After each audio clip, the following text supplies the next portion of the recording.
Avance de Noticias Caracol. 5 de la mañana, 30 minutos. Bienvenidos a este avance informativo. Nos despertamos con la muerte de 2 policías y de una mujer tras un ataque terrorista del Frente de Guerra Oriental del ELN contra la subestación de policía en Betoyes, esto en Tame, departamento de Arauca. Los policías asesinados fueron identificados como Adrián Steven Riascos y Omar Alexander España. El hecho dejó otros 8 uniformados gravemente heridos y a esta hora están siendo atendidos en el hospital de Yopal. Los criminales lanzaron explosivos contra la unidad en una zona poblada en donde varios civiles quedaron en medio de las detonaciones. En un comunicado, la Policía Nacional expresó condolencias a las familias afectadas e informó que dispuso de un equipo especializado de investigación para dar con los responsables. Esta es una noticia en desarrollo. 5 de la mañana, 30 minutos, y hasta ahora vamos a conocer un avance de nuestro Ojo de la Noche, Eduard Porras, que a lo largo de la noche y parte de la madrugada estuvo recorriendo las 20 localidades de Bogotá y también algunos municipios de Cundinamarca para contarnos qué es noticia a esta hora de la mañana. Don Eduard, bienvenido, buenos días. Nicolás, muy buenos días para todos los televidentes de Noticias Caracol. Quiero contarles que llovió fuerte en el sur de la ciudad, todavía está lloviznando tanto en el centro, sur y occidente, en el norte un poquito, pero todavía caen unas gotas en esos puntos de la capital del país. Vamos a hablar de varios casos en Bogotá y uno de ellos, la alerta a las autoridades distritales, porque resulta que hay una manada de zorros en la localidad de Usaquén a una calle de la carrera séptima. Mucha atención, una historia que ustedes no se pueden perder y que precisamente Dianita, aquí en el Avid 2, está preparando para que en unos minutos ustedes conozcan de los zorros que se bajaron de la montaña y quedaron atrapados en varios apartamentos. Hablaremos también de lo ocurrido con otro accidente de tránsito lamentable de verdad, y el llamado a los conductores para que por favor en la noche y la madrugada tengan mucha precaución. Hay que respetar las señales. El hecho que las calles estén solas, vacías, no tiene que decir que hay que acelerar, porque les voy a contar lo ocurrido en el sector de Madelena. Además, el llamado de las autoridades distritales para donar sangre. Escuchen la siguiente historia. Ustedes sabían que por culpa del Mundial muchos de los donantes no volvieron y por eso están haciendo una jornada hoy de donación de sangre. Así que en unos minutos les cuento más detalles con las historias más importantes ocurridas en la capital del país. A partir de las 6 de la mañana nos vamos a conectar con usted, Eduard, para conocer estas noticias que nos está preparando en la sala de edición número 2 de Noticias Caracol. Por el momento los saludamos a todos ustedes. Buenos días. Hoy es 15 de julio del 2026. Bienvenidos a nuestra primera edición de Noticias Caracol, primero la gente en minutos. Vamos a estar hablando de las reacciones que han generado los anuncios del presidente electo Abelardo de la Espriella frente a su decisión de eliminar, por ejemplo, el cargo del Alto Comisionado para la Paz y las consejerías que están relacionadas con la reincorporación de los firmantes de paz y los derechos humanos, también de la nutrida agenda que va a sostener el vicepresidente electo José Manuel Restrepo en Estados Unidos. Hoy tiene una reunión con el secretario de Estado Marco Rubio, pero también a propósito, hoy que es 15 de julio, día de quincena, estaremos hablando de la reducción de la jornada laboral que pasará de 44 a 42 horas semanales y que obliga a los empresarios a reajustar horarios, pero también a los empleados a cumplir con algunos compromisos. Pero antes, conozcamos las noticias más importantes de Colombia y el mundo. Ese es el despertador de hoy 15 de julio del 2026. A todos ustedes, bienvenidos.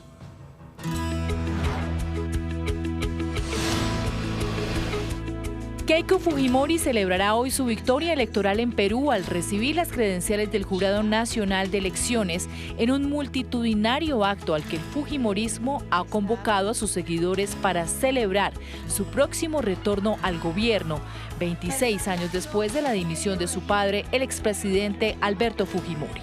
Lo más importante. A partir de hoy entra en vigor en Colombia la nueva reducción de la jornada laboral máxima legal, que pasa de 44 a 42 horas semanales sin disminuir el salario de los trabajadores. Las empresas deberán reorganizar turnos y cargas para cumplir con esta ley en el trabajo. La misión de verificación de la ONU divulgará hoy el informe trimestral comprendido entre el 27 de marzo y el 26 de junio, que periódicamente presenta ante el Consejo de Seguridad sobre los avances y desafíos del acuerdo de paz suscrito entre el gobierno y las extintas FARC-EP. Esto a solo 2 días de que el presidente electo, Abelardo de la Espriella, anunciara el desmonte de las estructuras asociadas a la implementación del pacto durante su gobierno. Lo que usted necesita saber. La Copa Mundial de la FIFA 2026 define hoy quién será el rival de España en la gran final. Argentina e Inglaterra se enfrentarán en el Mercedes-Benz Stadium de Atlanta en busca del boleto para el partido definitivo del 19 de julio. El Gol Caracol llevará las incidencias de este juego desde la 1 de la tarde por su señal principal y también a través de DiTu. Somos Noticias Caracol. Primero la gente.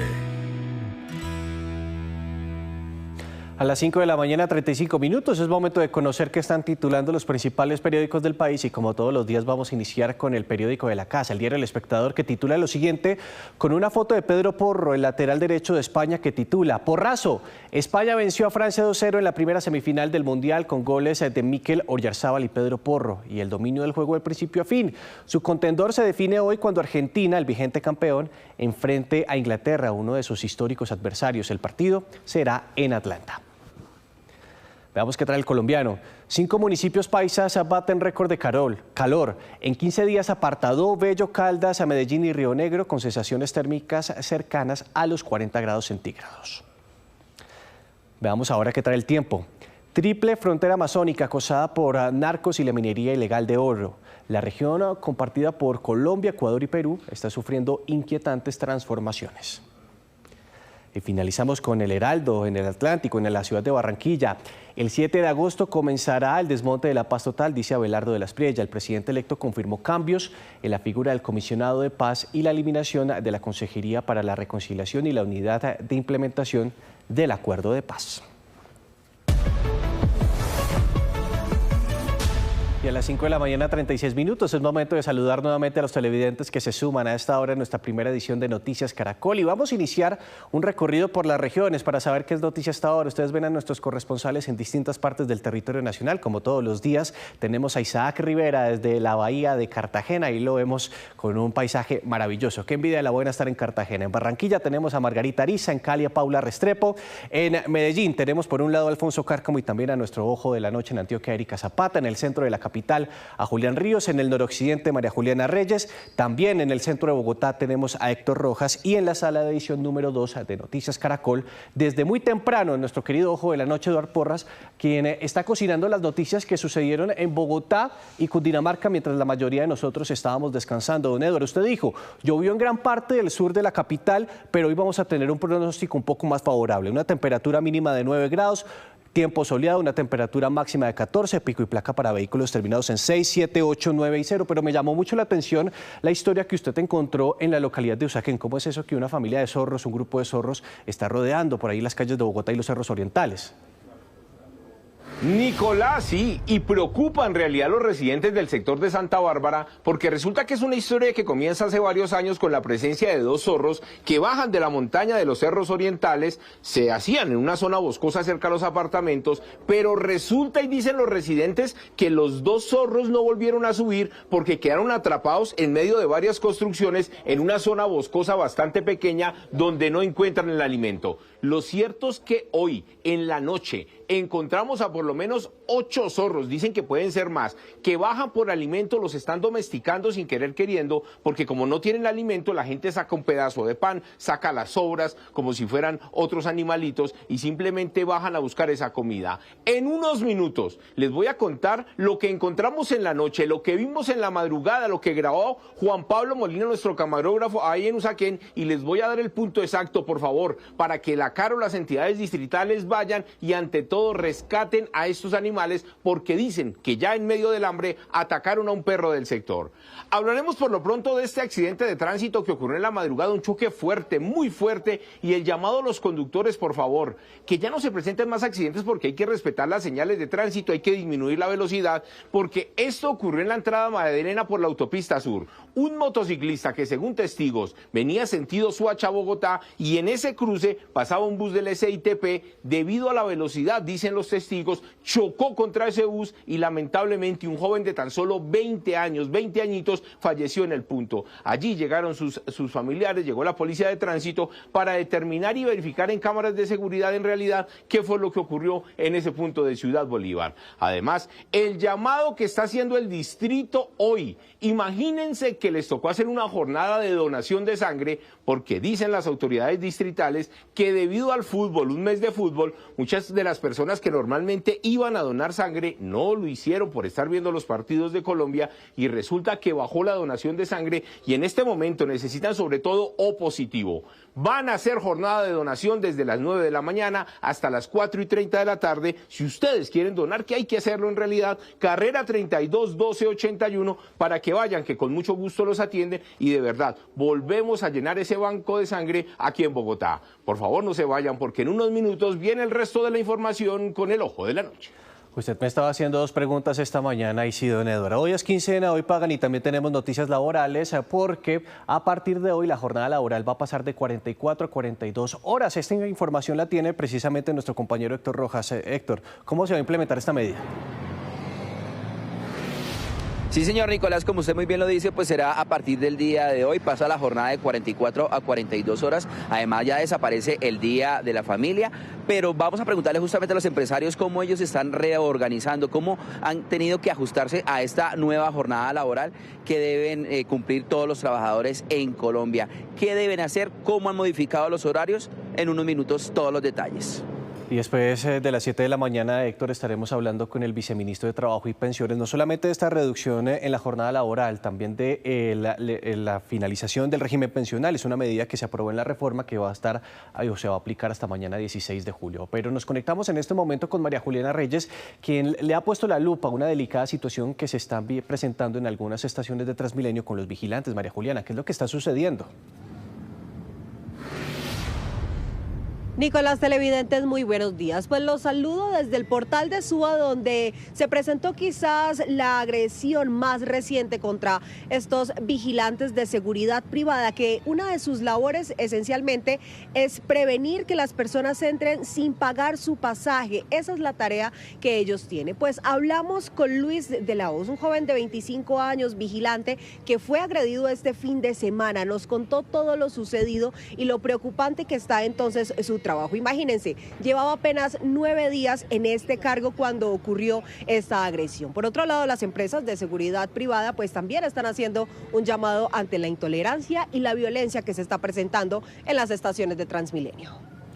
Gracias a María Juliana. Es momento de saludar a Julián Ríos, quien le está haciendo seguimiento al caso del colombiano que murió a manos de un procedimiento de ICE en los Estados Unidos. Juliana, precisamente anoche en Bucaramanga, en su ciudad natal, se estaba haciendo una velatón pues, para honrar un poco la memoria de Johann Sebastián Durán, este joven de 26 años.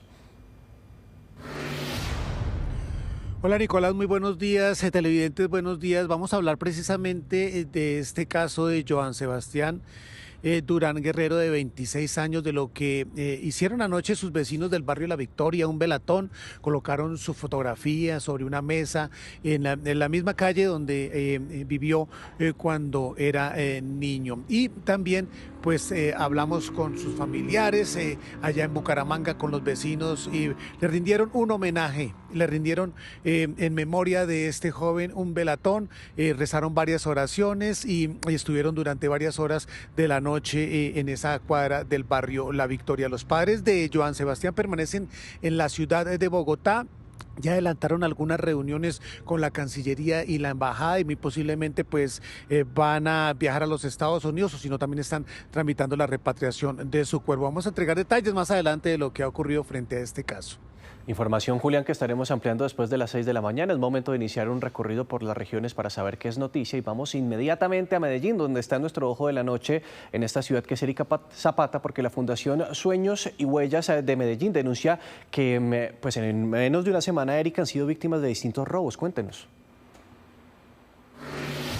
Nicolás, muy buenos días. La Policía Metropolitana del Valle de Aburrá investiga el hurto que se ha presentado en 2 ocasiones en menos de una semana en una fundación de la ciudad de Medellín, específicamente el centro de la ciudad, del sector de la Candelaria, que se dedica a ayudar a niños indígenas en situación de vulnerabilidad, pero también a mujeres que han sido víctimas de algún tipo de violencia. Este hombre, que presuntamente ha ingresado por el techo, se ha llevado toda la comida y todos los computadores. Este hurto asciende a los 30 millones de pesos.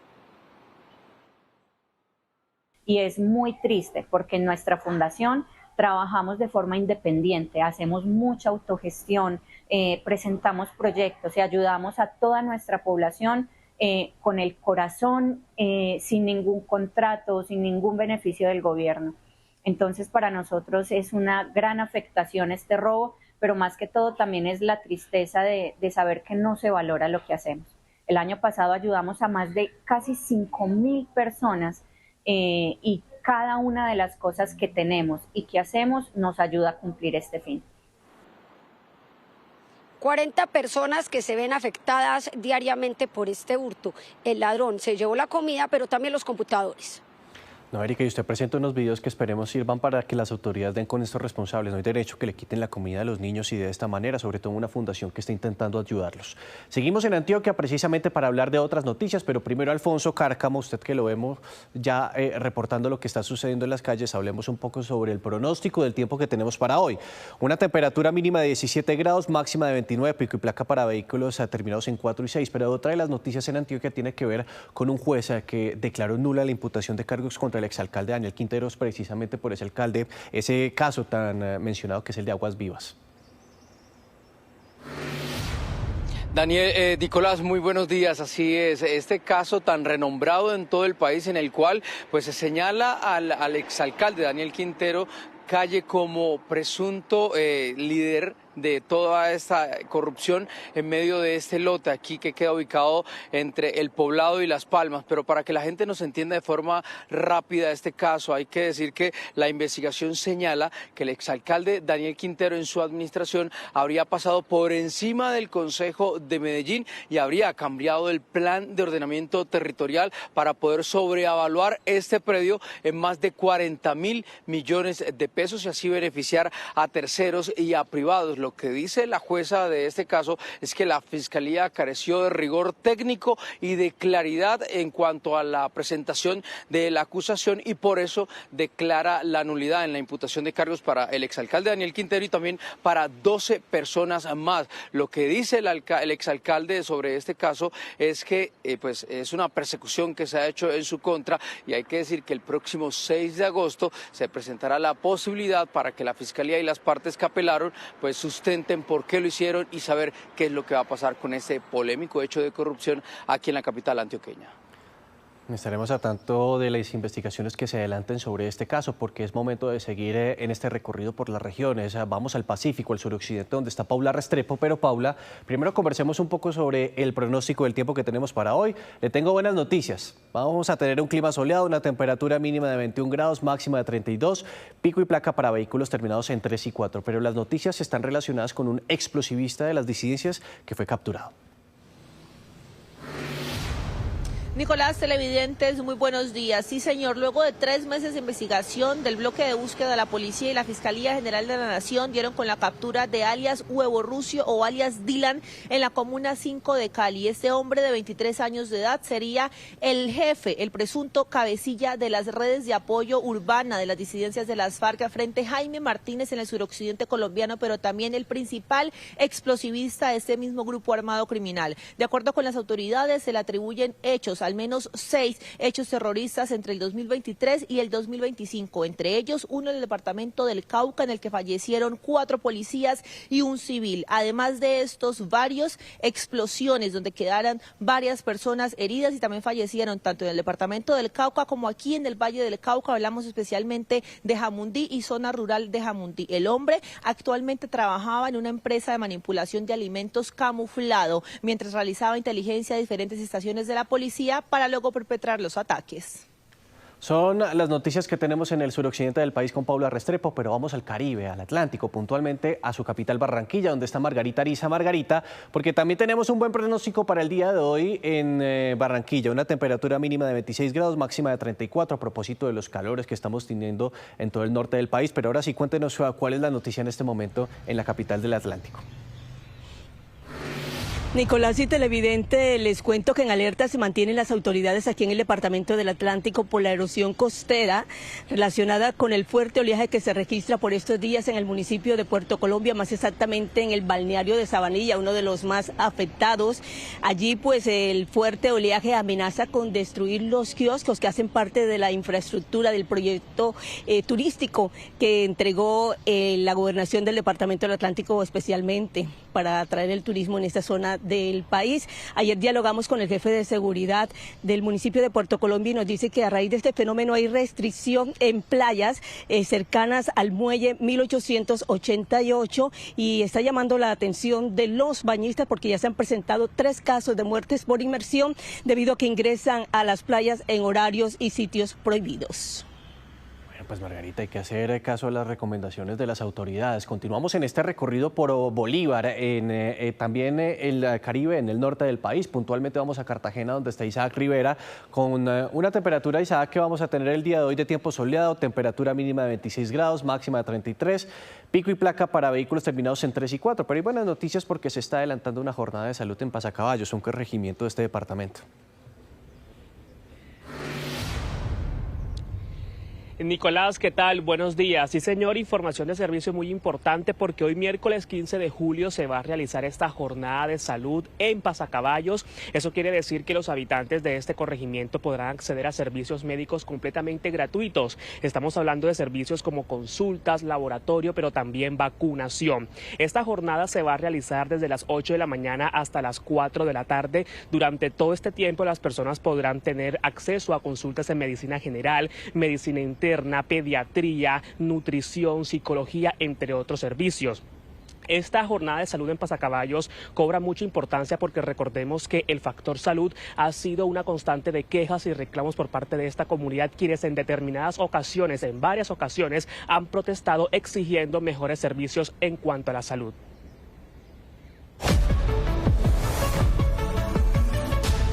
A las 5 de la mañana, 51 minutos, es momento de conocer cómo está amaneciendo el mundo y les contamos que por 4ª noche consecutiva el Comando Central de Estados Unidos completó una nueva ofensiva militar contra Irán, atacando decenas de objetivos militares. La operación duró cerca de 7 horas utilizando aviones de combate, drones y misiles lanzados desde los buques de guerras que están posicionados en Medio Oriente. Mientras tanto, la Guardia Revolucionaria iraní informó que han muerto por lo menos 30 civiles durante los ataques de los últimos días, pero tan solo en las últimas horas dieron de baja a 7 de sus militares. Una persona murió y otras 2 están desaparecidas tras el accidente de una embarcación en la bahía de San Francisco. Esto sucedió en los Estados Unidos. El pontón de 3 niveles llevaba a 19 personas a bordo cuando se incendió y se hundió cerca de la isla de Alcatraz. Inmediatamente un amplio operativo de búsqueda y rescate en la que participaron 11 embarcaciones se puso en marcha. 13 personas fueron localizadas a salvo en tierra, otras 3 fueron trasladadas a un centro médico. Es el reporte que hay hasta ahora de las autoridades. En Florida, un mexicano de 28 años murió mientras intentaba huir de un operativo del Servicio de Migración y de Aduanas de los Estados Unidos que es conocido como ICE. Durante el operativo, el joven y otras 3 personas descendieron de su vehículo de una gasolinera para huir de los oficiales cuando fueron embestidos por un vehículo de carga. Esta sería la 3ª muerte en menos de 8 días relacionadas con los operativos migratorios de Trump.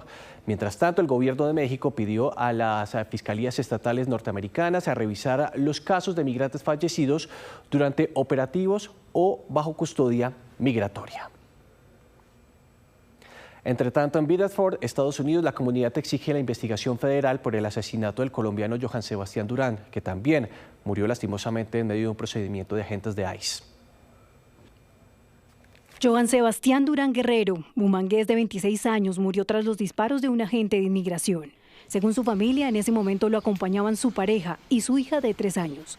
En cámara de vigilancia quedó registrado lo ocurrido este lunes en la mañana en la ciudad de Biddeford, en el estado de Maine.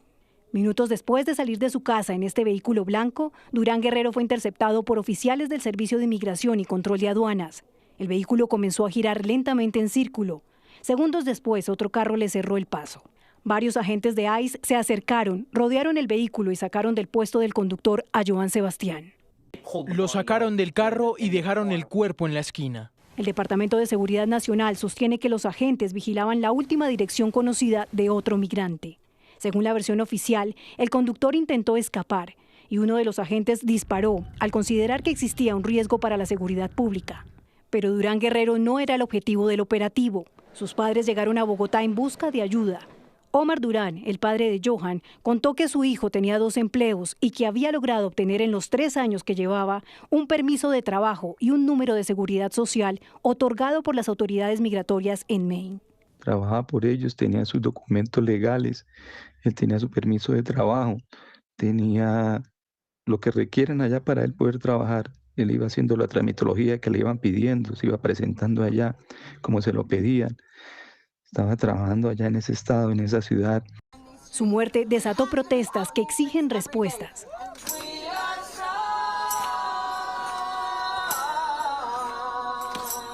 Familiares del colombiano iniciaron una recaudación de fondos para cubrir los gastos legales, servicios fúnebres y la repatriación del cadáver. Son las 5 de la mañana, 57 minutos, y esta es una imagen en vivo desde Bodo Marina, en Noruega, donde son las 12:57 y la temperatura es muy agradable, 12 grados. La cortesía, como todos los días, es gracias a Earthcam. Esta es una ciudad del norte de Noruega. La imagen en vivo es de su puerto, que recibe navios deportivos, así como los cruceros en pleno corazón de la ciudad. Esta ciudad ofrece muchas atracciones, como observar las luces durante la noche y actividades acuáticas como la pesca, la navegación, pero también el senderismo. Titulares en Noticias Caracol.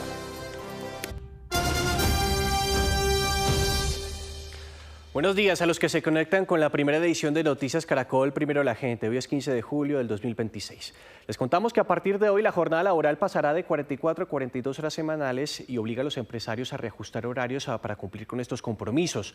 Con parte de este equipo de periodistas que ustedes ven en pantalla, vamos a desarrollar las principales noticias de Colombia y el mundo en esta que es su primera edición. Pero vamos a arrancar con Juan Carlos Mateos, que tiene los detalles del atentado con explosivos a una estación de policía en zona rural de Tame, Arauca, que dejó 3 personas muertas. Juan Carlos, ¿qué fue lo que ocurrió y quién está detrás de este atentado criminal? Muy buenos días. Buenos días, Nicolás. Se trató de una volqueta desde donde fueron lanzados tatucos y explosivos contra la subestación de policía de Betoyes, en la zona rural de Tame, Arauca, en una acción terrorista que fue atribuida, como usted pregunta, a por las autoridades al Frente de Guerra Oriental del ELN. Como consecuencia de este acto criminal, perdieron la vida 3 personas, entre ellas 2 policías, Ariane Steven Riascos y Omar Alexander España, además una civil que se encontraba en el lugar. El ataque terrorista dejó además un soldado y 9 policías heridos. Según las autoridades, pudieron ser sacados de la zona en horas de la noche debido al asedio de los criminales y las difíciles condiciones del clima ocasionadas por las lluvias en la región. La Policía Nacional activó un dispositivo de seguridad en la zona y un equipo especializado de investigación e inteligencia con el objetivo de recopilar información que lleve a la identificación y captura de los terroristas responsables. En estas difíciles horas en Tame, Arauca, las fuerzas militares pusieron además protocolos operacionales para asegurar el área y garantizar la integridad de la población y los uniformados. Y precisamente a esta hora nos acompaña Miguel Ángel Bastos, alcalde de Tame, Arauca, a quien le preguntamos inicialmente y lamentando los hechos por la situación a esta hora, señor alcalde. Muy buenos días a toda la audiencia, Noticias Caracol. Lamentar la situación que nos ocurrió la tarde de ayer en el centro poblado Betoyes, donde está la estación de policía, en este sitio, después de un acto de lo que ocurrió por la avalancha del río Lopeño, río Tame. Estábamos en ese acto de solidaridad del pueblo colombiano y en esos momentos recibir esa noticia de un ataque a la estación de policía Betoyes, pues deja en descubierto la inclemencia de la guerra que tenemos en este departamento. Lo que nos ocurre con esto, estamos lamentando el fallecimiento de 2 policías, una civil, 9 policías heridos, un soldado herido, destrucción del 70% más o menos de la estación de policía. Sí, alcalde, quiero preguntarle precisamente por el reporte que ustedes tienen de esos uniformados que resultaron heridos. Entiendo, según el reporte que usted nos da, 9 policías y un soldado. Sí, ese es el reporte que me da la autoridad en este momento, el coronel que comanda esta estación de Tame y que tiene como subestación la subestación Betoyes, que del año 90 no se había visto estos ataques a estas estaciones de policía y vuelve a ocurrir la tarde de ayer. Usted había hecho ya desde hace un par de años una petición a las autoridades para pedir ayuda, protección porque son vulnerables. Por ejemplo, en ese sitio y también en Jordán. Cuénteme un poco de eso, por favor. ¿Y qué ha pasado? Sí, en un consejo de seguridad que tuvimos con el ministro de Defensa, comandante de la policía y demás, por lo ocurrido en ese momento con el ataque a la base militar de Puerto Jordán, también dejábamos claro la vulnerabilidad que tiene la estación de policía Betoyes, porque es una estación que mantiene 20 a 30 policías. Siempre lo dije ahí, que era como la cárcel de la policía, porque esos jóvenes que llevan allá de pronto por algún comportamiento, no todos, pero siempre están ahí y no, de pronto a veces no cumplen la función por estar cuidando su propia integridad. Es una situación difícil, la vulnerabilidad que tiene esta estación, que se analizara esa situación de esta estación de policía, como lo dije en ese momento, ocurre ahora y ahora con esos anuncios de guerra, de violencia que hay, por esos desafíos que hay entre los grupos y lo que tiene que ver con el desafío del gobierno entrante en temas de ataques que puedan haber, pues todo eso es lo que la gente de Tame siente temor a esa guerra que ojalá no se dé, que es hora de que bajemos los tonos de las amenazas del uno contra otro para poder tener paz, tranquilidad. Nos sucede hoy a Tame en Betoyes, una muestra de esta vulnerabilidad que tiene la estación de policía. Lamentar la muerte de estos policías, reclamar o rechazar la inclemencia del grupo armado ELN, que después de tener nosotros una emergencia sanitaria como tenemos con la emergencia de la ola invernal, de las avalanchas, cuando nos estamos recuperando, como lo hablamos con el gobernador anoche, Renzo Martínez, recuperándonos de esto, nos ocurre una situación de esa, pues la verdad, lamentar, y se siente la impotencia ante esta situación, porque hemos clamado mucho por la paz del territorio, por la paz de nuestro departamento, y esto no puede seguir ocurriendo. Sin duda alguna. Señor alcalde, esperamos que la situación se mejore. Esos 30 o 20 policías que están en la estación pues puedan prestar también la ayuda a la población, y en medio de la ola invernal que usted está viviendo allá con la población en el Arauca. Miguel Ángel Bastos, alcalde de Tame, Arauca, muchas gracias por su atención con Noticias Caracol, señor. Muchas gracias. En otras noticias, también en un operativo, el ejército logró la liberación de 45 civiles que fueron secuestrados por el ELN entre Quibdó y el Carmen de Atrato. 2 soldados perdieron la vida y 5 más resultaron heridos en medio del operativo. Andrea Estrella, desde Quibdó, ¿cómo amanece la vía y cuál es la situación hasta ahora?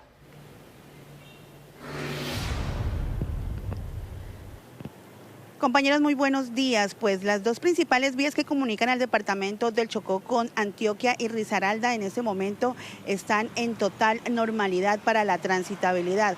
Hay que decir que anoche, a eso de las 8:30, casi 9 de la noche, indígenas, población indígena del sector conocido como el 9, reportaron un fuerte tiroteo. De acuerdo a lo que indica el comandante de la 15ª Brigada del Ejército, dice que desde el momento que se realizó esta liberación de estas 45 personas que estaban secuestradas por el ELN por más de 10 horas, continuaron los operativos militares y los controles, especialmente en el que le estoy diciendo, porque al parecer se presentaban algunos explosivos, pero que afortunadamente lograron controlar, y en este momento hay buena transitabilidad. Pero escuchemos un poco de lo que narró una pasajera que vivió precisamente esos momentos de retención ilegal por parte del ELN, que desde las 3 de la mañana fueron obligados a quedarse en el bus sin poder ni siquiera bajar a despejar un poco la mente.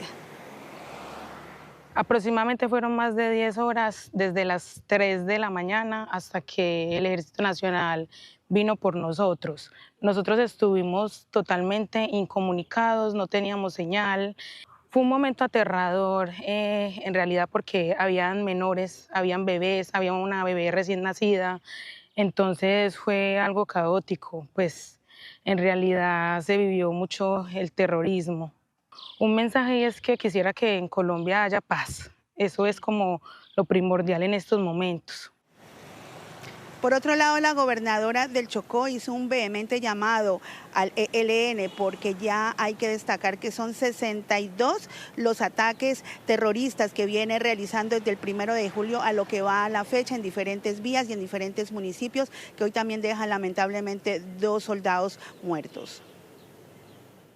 O no sé qué mensaje se quiere enviar, pero yo sí tengo un mensaje para enviar y eso es: los ciudadanos y ciudadanas, la población civil es una frontera infranqueable en este conflicto en el que nos tienen sometidos. El departamento del Chocó es un departamento pacífico, que no se merece estar en esta situación. Por último, se conoció que en un reciente Consejo Extraordinario de Seguridad, la Gobernación del Chocó invertirá más de 1.000 millones de pesos precisamente para mejorar las condiciones tácticas, tecnológicas y antidrones para combatir la criminalidad en el departamento del Chocó. Un hecho que ocurrió en una vía muy importante, Andrea, que conecta a Chocó precisamente con Medellín. Precisamente vamos con nuestro ojo de la noche en esta ciudad que conoció una denuncia de un campesino en Amalfi, Antioquia, que asegura que en medio de bombardeos este fin de semana contra el Clan del Golfo murieron todas sus vacas, que incluso eran su fuente de sustento. Las autoridades dicen, Erika, que están investigando. ¿Qué más detalles se conocen a propósito de esta denuncia? Nicolás, muy buenos días. Así es, en el municipio de Amalfi, nordeste del departamento de Antioquia, a 3 horas de la ciudad de Medellín, en una vereda 4 horas y media del casco urbano, conocimos la historia de un campesino de 48 años de edad, quien asegura que en medio de los bombardeos que se presentaron este fin de semana por parte de la Fuerza Aeroespacial Colombiana, el Ejército Nacional y la Fiscalía General de la Nación en contra del Clan del Golfo, sus 43 vacas fueron bombardeadas. Su patrimonio ya no sabe para dónde va a coger, de qué va a vivir. No ha podido poner la denuncia formal, teniendo en cuenta que allí hay disidencias de alias Calarcá, Clan del Golfo y ELN. Por eso lo está haciendo a través de las pantallas de Noticias Caracol Primero. Este video fue grabado en la vereda La Areiza, municipio de Amalfi, en Antioquia, escenario de una operación de la Fuerza Aeroespacial, el Ejército y la Fiscalía General. En medio de ese hecho, 2 presuntos integrantes del Clan del Golfo fueron abatidos, pero la otra cara de la moneda es la historia del ganadero Freddy Pineda, de 48 años, quien asegura que 43 de sus vacas murieron en el bombardeo. Resulté afectado por un bombardeo que hubo el viernes en la noche como a las 10, amanecer sábado. Yo tenía un ganadito en las partes de arriba de los potreros, 43 reses, que en ellas unas muy lecheras que era el sustento de mi vida. Entonces requiero a ver qué solución me da. También mi casa resultó afectada por una esquila, mi vista también resultó afectada, como pueden ver, casi me la saca, eso porque pasó el cine y me dio pasito.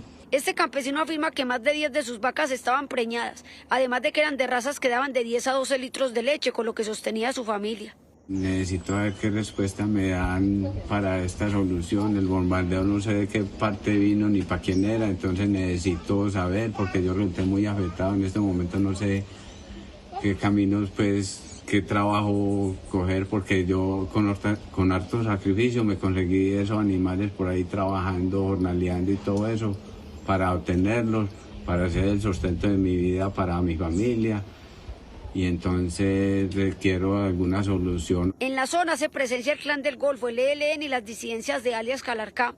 Afirma el campesino que no ha podido hacer la denuncia formal por la presencia de grupos armados que impiden el paso. El abandono del Estado ha permitido que los grupos armados se apoderen de estos territorios totalmente e impongan ese control territorial, incluso normas de conducta, reclutamiento de niños, niñas y adolescentes y diferentes formas de violencia que vulneran los derechos humanos y el derecho internacional humanitario. Veredas como La Areiza tampoco son la excepción. Son veredas totalmente abandonadas por el gobierno colombiano, por el gobierno departamental y por las autoridades locales. Noticias Caracol buscó a la Fuerza Aeroespacial Colombiana, quienes estuvieron a cargo del operativo, junto con el Ejército Nacional y la Fiscalía. Manifiestan telefónicamente que el caso es materia de investigación y que una vez confirmados los hechos, se tomarán las acciones pertinentes. Estas vacas eran de raza, cada una de ellas podría valer entre 20 y 25 millones de pesos. Eran doble propósito, es decir, para la producción de leche, pero también para la producción de carne. El campesino está muy preocupado y espera que le respondan. Pero sobre todo, Erika, 43 vacas que eran el sustento de una familia. Vamos a ver qué responden las autoridades a propósito de esta denuncia que están haciendo desde Amalfi en Antioquia. En otros temas, San Luis de Palenque ha sido uno de los municipios más golpeados por las lluvias que azotan el departamento de Casanare. Aún falta trabajo de recolección de escombros, limpieza y restablecimiento de servicios públicos. Precisamente Alexander Guerrero está hablando con los habitantes. Alexander, ¿cuál es el panorama hasta ahora en este sector del país? Compañeros en estudio y televidentes, aquí continuamos del lado de la gente en el municipio de San Luis de Palenque, uno de los más afectados por esta temporada de lluvias. Sus ciudadanos ya completan varios días en ese proceso de recolección de escombros y de limpieza de la ciudad. Pero también hay que decir que el departamento de Casanare ha sufrido uno de sus más duros golpes, sobre todo a la infraestructura vial. Son varias vías que están afectadas, varios deslizamientos de tierra. Hay 8 puentes averiados, pero hay 3 de ellos con pérdida total. Los municipios de La Salina y Sácama en este momento están incomunicados. Esta es la radiografía que ocurre aquí, en el departamento del Casanare. Este era uno de los emprendimientos más visitados por el turista en San Luis de Palenque. Pertenecía a una mujer víctima del conflicto y así se ve ahora, después de una de las crecientes más grandes que arrasó con todo un municipio. Estábamos avanzando con mi grupo de mujeres sanluiseñas y la verdad da mucha nostalgia quedar en ceros. De los 19 municipios de Casanare, en 16 los habitantes caminan sobre barro y lodo y todo por cuenta de las inundaciones. Es muy difícil porque ni siquiera no es que nos demoremos, es que no se puede pasar. A estos momentos, San Luis de Palenque y a nivel departamental se está viviendo una crisis de vías de acceso, de caños, de puentes, de infraestructura que se ha derrumbado y que está colapsado realmente. Esta es una de las 20 casas culturales con una historia de 80, 100 años de antigüedad. El agua las destruyó y de ellas solo quedan los escombros. Aquí hay mucha historia, donde fue construida prácticamente mi abuela batiendo el barro para poder hacer los adobes y construir su propia casa para criar sus hijos. La vía Libertadores está cerrada por causa de 10 derrumbes. Las vías Gusián y El Cisca con paso restringido e intermitente. Y para variar, el único corredor habilitado es la vía Villavicencio-Yopal y está a punto de colapsar y varios puentes destruidos.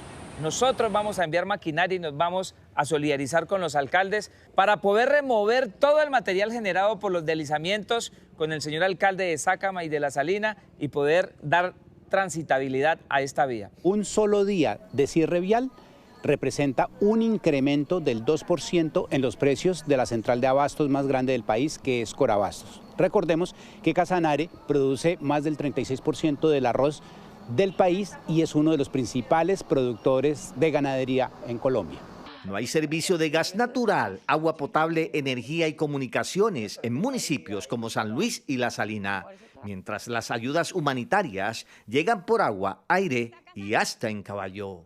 La situación para todas estas familias que lo perdieron todo es bastante grave. Por eso los ciudadanos hacen un llamado a las fábricas de colchones, a las fábricas de cama para que extiendan una mano, pues no tienen dónde dormir. Todos perdieron sus camas, sus chinchorros y la situación es bastante compleja. Esta es la información que ocurre aquí en el norte del departamento del Casanare. Alexander Guerrero, Noticias Caracol. Pues a propósito de las lluvias que se están presentando en el oriente del país y el intenso calor en departamentos de la costa, es momento de conocer el pronóstico del tiempo que tenemos para el día de hoy. En Bogotá vamos a tener un tiempo soleado y una temperatura máxima de 14 grados.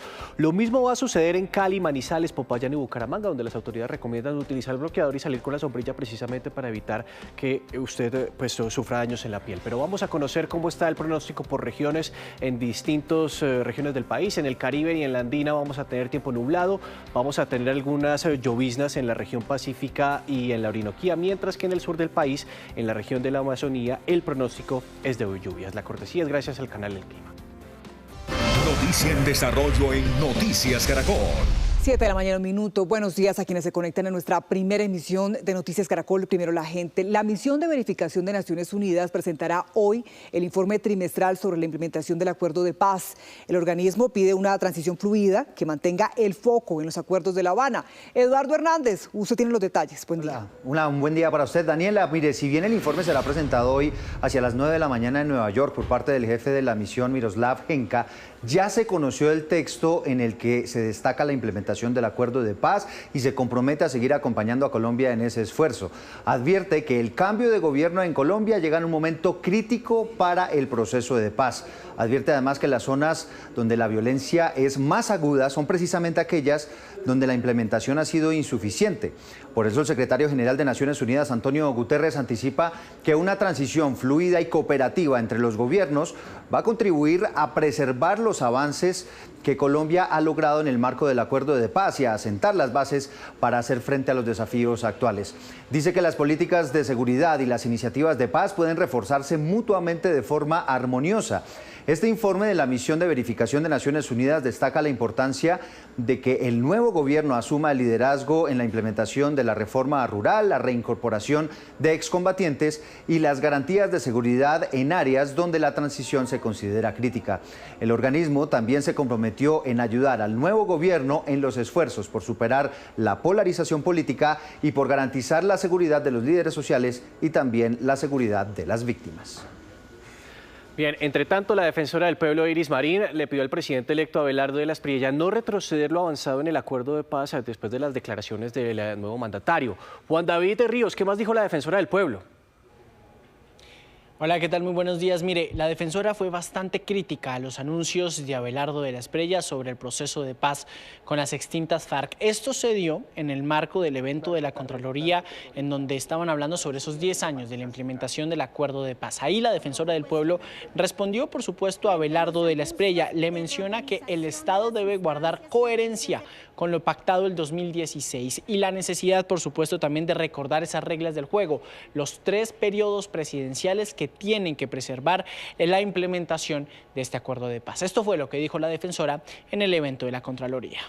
Las instituciones y autoridades del Estado tienen la obligación de cumplir de buena fe con lo establecido en el acuerdo final y, en consecuencia, las actuaciones de todos los órganos y autoridades del Estado deberán guardar coherencia e integralidad con lo acordado, preservando los compromisos, el espíritu y los principios del acuerdo final.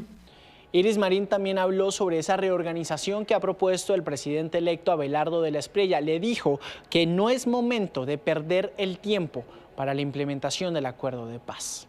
Frente a los anuncios de reorganización de las instancias y agencias de gobierno encargadas, reconocemos la facultad que tiene el gobierno de reorganizar el equipo y la institucionalidad de acuerdo a su criterio. Pero ojo, no hay tiempo que perder. Los ajustes institucionales deben orientarse a agilizar, a generar más impacto, a no retroceder en dudas sobre si mejor por aquí o por allá. La implementación debe continuar sin traumatismos. Reacción, por supuesto, que se dio en la Contraloría, en donde también estuvo el presidente de la JEP. Mencionó que la JEP, la Jurisdicción Especial de la Paz, está amparada bajo la Constitución. Todavía le quedan 6 años para continuar, por supuesto, con esta implementación del acuerdo de paz a la JEP. Juan David, pues son distintos temas que están en la agenda en la política nacional, no solamente esta discusión que hay en torno al acuerdo de la implementación del acuerdo de paz, también la posesión del nuevo gobierno, el nuevo Congreso que se va a instalar en los próximos días. Y para hablar sobre estos temas nos conectamos con el expresidente Iván Duque, que nos atiende hasta ahora acá en Noticias Caracol. Es usted muy amable, señor expresidente. Un saludo muy especial para todos ustedes y también un saludo a toda la audiencia de Caracol Noticias. Señor expresidente, usted fue congresista cuando se tramitó en el Congreso de la República toda la arquitectura, el corazón de la JEP y el acuerdo de paz, pero también tiempo después fue el presidente que tuvo que empezar con la implementación. Le quiero preguntar por la discusión que hay en este momento, y es que un sector del país que está respaldado por la defensora del pueblo, el presidente de la JEP y otros juristas expertos están señalando que esta es una política de Estado, no una política de gobierno, y que por lo tanto el gobierno de Abelardo de la Espriella está en la obligación de cumplir con lo pactado. ¿Qué lectura tiene usted al respecto, señor expresidente? A ver, yo creo que esa pregunta es importante porque en mi caso particular, y usted recordará, yo fui senador de oposición, fui uno de los voceros de la campaña del no en el plebiscito. Como usted sabe, ganamos el plebiscito y ese mandato también fue desconocido en su momento. No obstante, se llevó después una propuesta al Congreso de la República, una especie de resolución, y a partir de eso vino un proceso de legitimación institucional que siempre dejó ese mal sabor. Después de eso vinieron 18 meses de implementación en el gobierno de mi antecesor, y cuando llegamos a la presidencia tomamos una decisión. Una, seguir desarmando y desmovilizando a miembros de las FARC era una prioridad, pero con o sin acuerdo también era fundamental llevar la inversión social a las zonas que históricamente habían sido afectadas por la violencia, que habían sido afectadas por el narcotráfico y por la pobreza. Y por eso nosotros pusimos en marcha un plan de implementación y de ejecución que fue respaldado por Naciones Unidas y por otros organismos. Yo creo que darle continuidad a los temas de tierras, al tema de desmovilización, desarme, reinserción, al tema de la construcción de un tejido estatal en las regiones más apartadas del país, sigue siendo una prioridad. Pero también es importante destacar que hay una especie de asfixia, de angustia y también de desilusión frente a muchas de las cosas que fueron prometidas en su momento, sobre todo en lo que tiene que ver con las víctimas, porque se les ofreció que iba a haber verdad, justicia y reparación. Y este año, que son 10 años desde la firma de ese acuerdo, no vemos a ninguno de los miembros del secretariado, ninguno de los máximos responsables de crímenes de lesa humanidad con ninguna sanción proporcional o ligeramente proporcional frente a los delitos que cometieron por parte de la justicia transicional. Y esa es una deuda con Colombia. Segundo, no ha habido ninguna reparación efectiva con todos los dineros mal habidos acumulados por las FARC históricamente que hubieran sido entregados para la reparación efectiva de las víctimas. Y lo que es aún más grave, no ha habido verdad por parte de los máximos responsables. Entonces, esto claro que genera fatiga, angustia, desilusión, y yo creo que los colombianos también estamos en el derecho de exigirle a la justicia transicional que le cumpla a Colombia, o de lo contrario, también en el futuro podrá ser Colombia sujeta de escrutinio de la Corte Penal Internacional, toda vez que no se cumplió un principio del derecho internacional que vela por la protección de los derechos humanos y por la sanción efectiva de crímenes de lesa humanidad, y es que esas personas que cometieron esos delitos tengan penas proporcionales. Entonces, poner todo esto en su justo balance es importante, pero no podemos dejar de llamar las cosas por su nombre. Entiendo, pero señor presidente, además de esto último que usted menciona, esa sanción a la que se podría haber expuesto el país, para usted, ¿cuál es el riesgo de no continuar con esos compromisos adquiridos con las víctimas, con los firmantes de paz, con esos sectores, incluso internacionales, que acompañaron este proceso? A ver, yo creo que primero destaquemos una cosa. Uno, Naciones Unidas viene reconociendo el trabajo que Colombia ha hecho a lo largo de los últimos 10 años. O sobre todo y particularmente lo que se hizo, sobre todo en el periodo 2018-2022, de crear un marco de implementación que tuviera robustez institucional, que no lo teníamos cuando llegamos nosotros a la presidencia. Nosotros vimos después de 18 meses de la firma que no había planes de desarrollo con enfoque territorial, solamente 2, se pusieron en marcha 16. Se avanzó con los temas de titulación, se avanzó también con los temas de integración en el territorio con mayor presencia estatal. En fin, se hicieron muchas cosas que con o sin acuerdo son una prioridad para el país, y yo creo que es importante seguirle dando continuidad a aquellas cosas que representan transformación social, estructural en las zonas afectadas por la violencia, pero también poner sobre la mesa las reformas que se requieren para garantizar que los principios de verdad, justicia y reparación, que es lo más importante para las víctimas, que realmente tengan cabida, que realmente ocurran y que realmente le den una satisfacción a las víctimas. Porque lo que hemos visto con esta impunidad de estos últimos años por parte de la justicia transicional, al no sancionar proporcionalmente a los máximos responsables, es una revictimización de aquellas personas que fueron afectadas cruelmente por esa violencia de las FARC. No, y en sintonía de su argumentación, también ayer escuchaba al exministro del Interior, Guillermo Rivera, en su misma sintonía, que tal vez ha faltado un trabajo un poco más fuerte por parte de la Jurisdicción Especial para la Paz. Pero cambiando un poco de tema, señor expresidente, déjeme preguntarle por otro debate que está sobre la mesa, y es la posesión presidencial. ¿Usted tal vez no cree desde su experiencia que estamos en medio de un debate innecesario si el presidente de la República tiene que posesionarse en el Congreso o en una guarnición militar? Miren, yo le quiero decir una cosa, porque obviamente las comparaciones siempre pueden tener especificidades o pueden ser odiosas, como dice el adagio.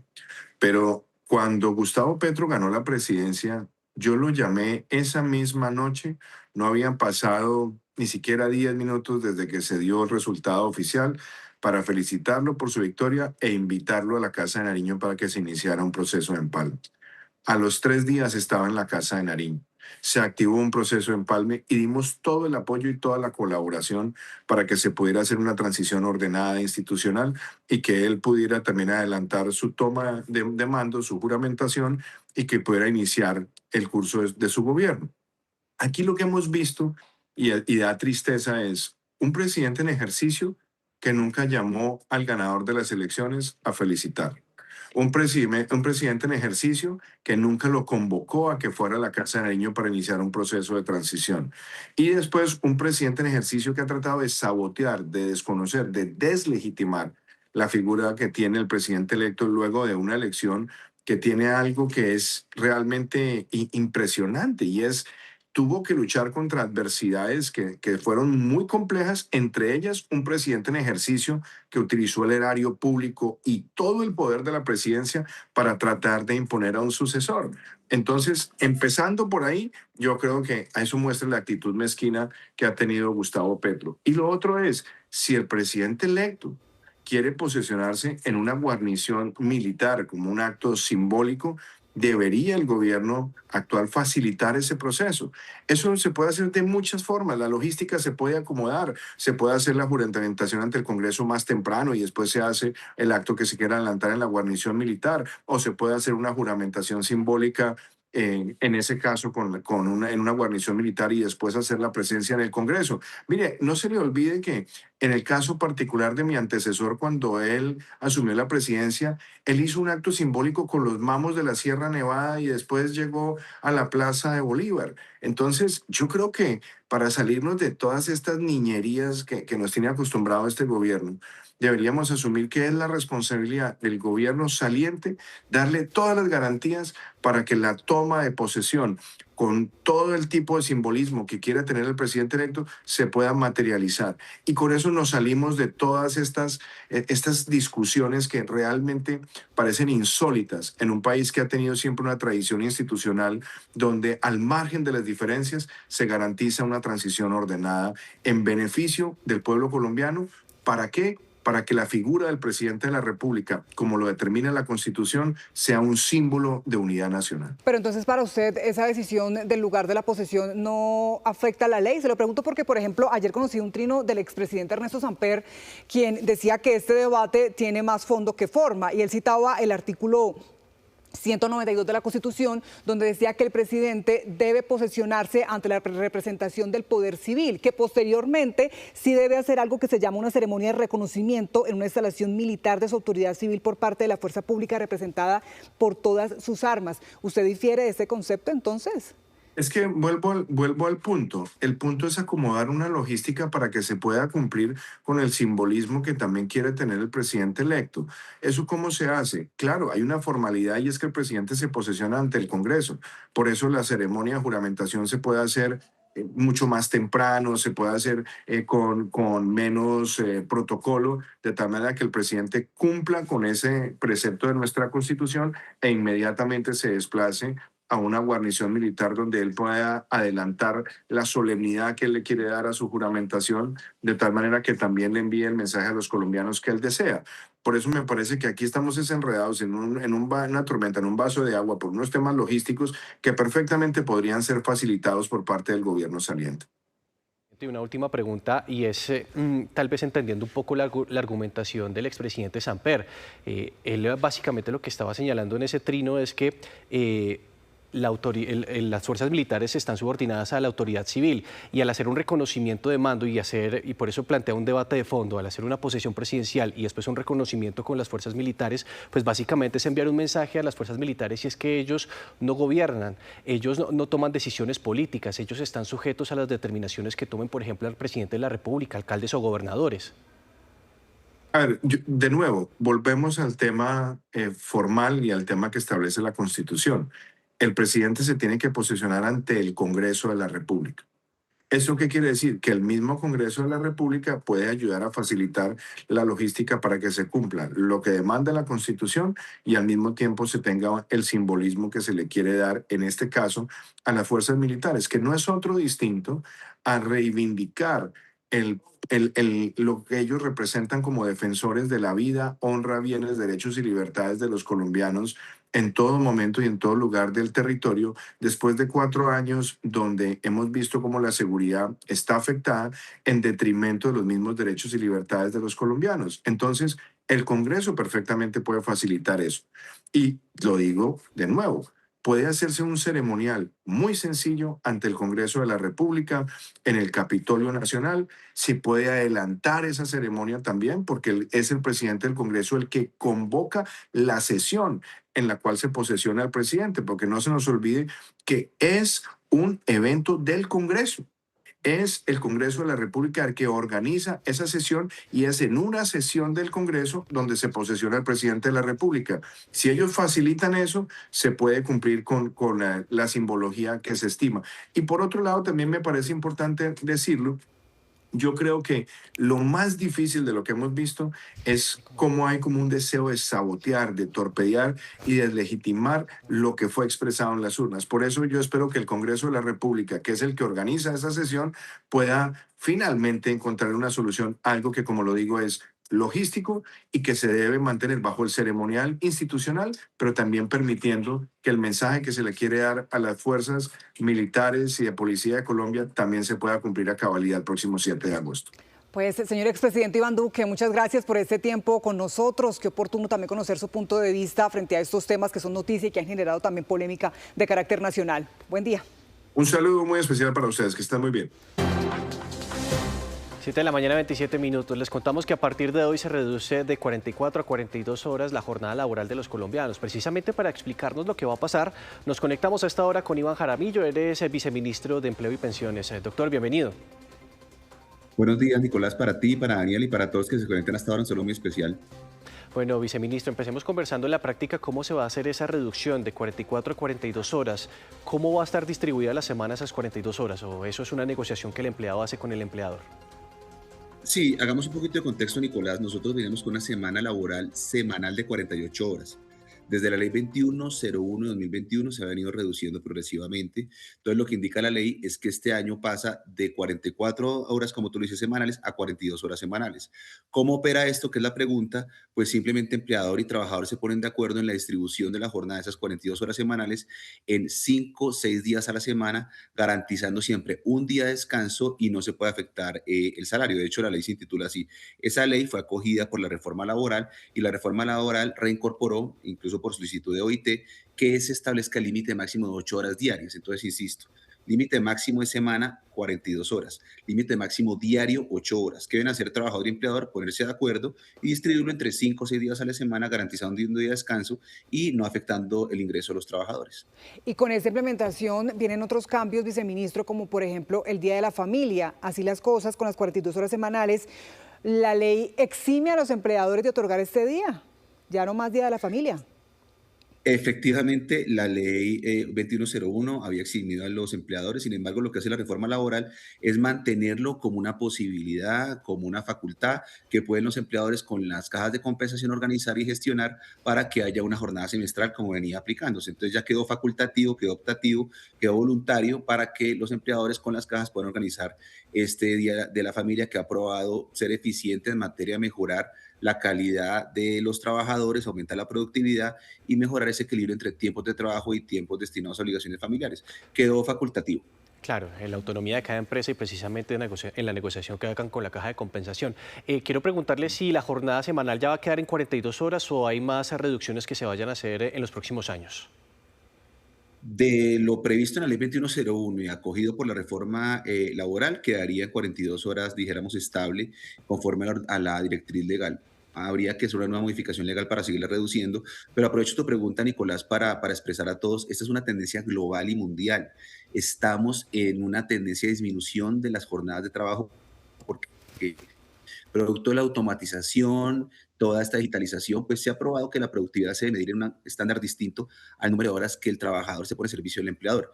Entonces hay una tendencia global y de hecho en el mundo se está discutiendo, en España, en Francia, en todos los países, la disminución de las jornadas de trabajo. Es una tendencia global, pero por ahora Colombia ha tomado la decisión de disminuirlo gradualmente a 42 horas. Viceministro, háblenos del recargo dominical, cómo queda, cómo quedó. Entiendo que desde 1 de julio se empezó a aplicar un porcentaje, pero mejor que sea usted quien nos cuente entonces en la práctica cómo quedan las cosas con ese recargo dominical. Efectivamente, como consecuencia de la reforma laboral, se va a aumentar el recargo dominical. Nuevamente, un poquito de contexto. Hasta la ley 789 de 2002, en Colombia el recargo por trabajo en dominicales ascendía al 100%, es decir, por cada hora laborada se aplicaba un 100% de recargo. La ley 789 decidió disminuir ese recargo al 75% para promover la formalidad, la empleabilidad, etcétera. Tal situación no ocurrió y se sacrificaron los derechos de los trabajadores. Lo que hace la reforma laboral es recuperar ese recargo que se había perdido, pero también de forma gradual. Entonces, hasta el primer año de la ley, que fue 2025, se aumentó al 80%, ya desde el 1 de julio, es decir, ya está aplicando, se aumentó al 90%. En el 2027, el 1 de julio, se va a aumentar al 100% y se va a recuperar ese recargo por trabajo en dominical. Luego es un aumento gradual, proporcional, que lo que hace es recuperar lo que existía antes de la ley 789 de 2002. Pero para responder tu pregunta, Daniel, hoy estamos en el 90% de recargo por hora laborada en día de descanso obligatorio. Sí, viceministro, una última pregunta y tiene que ver con el traslado prevencional. Digamos, entiendo que el plazo se vence mañana 16 de julio, pero en la práctica, ¿qué va a pasar con esas personas que tal vez no alcanzaron por tiempo o se acaban de enterar, ya no pueden solicitar, por ejemplo, ese traslado, por ejemplo, de Colpensiones o fondo privado o viceversa? Sí, yo animo a todos a utilizar esta oportunidad de traslado. Es uno de los únicos artículos que está vigente de reforma laboral, el 2 y el 76. Lo que deben hacer las personas es, para todos, llamar y enterarse de su situación pensional. Eso es lo que se denomina técnicamente doble asesoría.